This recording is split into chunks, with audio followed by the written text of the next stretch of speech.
নবী করিম সাল্লাল্লাহু আলাইহি ওয়াসাল্লাম ওয়াজ এ গুড মডেল।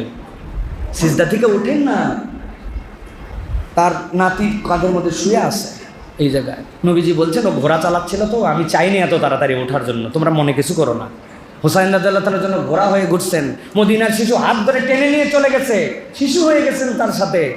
আনাস রাদিয়াল্লাহু তাআলা বলছেন 10 বছর থেকেছি, নবী বলেন নাই করলি কেন এটা, করলি না কেন এটা, কেমনে? তিনি তার মধ্যে এই দীক্ষা দিতে পারছিলেন। আপনি আমি কি মডেল সন্তানের জন্য? হ্যাঁ, আপনি আমি মডেল হতে পারছি? একটু হিসাব করেন। বউরে যেমনে গালাগালি করে, ও যে এখন পর্যন্ত বাপরে হারামজাদা বলে নেই তো বেশি বলার তো কথা। কারণ তার বউয়ের সাথে যে আচরণ, দোকানদারের সাথে যে আচরণ, পড়োশির সাথে যে আচরণ, ও তো দেখে। বাপ সন্তান মিলে এক নোংরামো দেখতেছে এক টিভির মধ্যে বসে, যেটা তাকানো যায় না।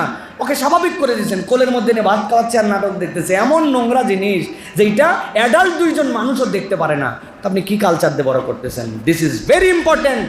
ভ্যালু, মোরালিটি, সমাজের যে বাস্তবতা,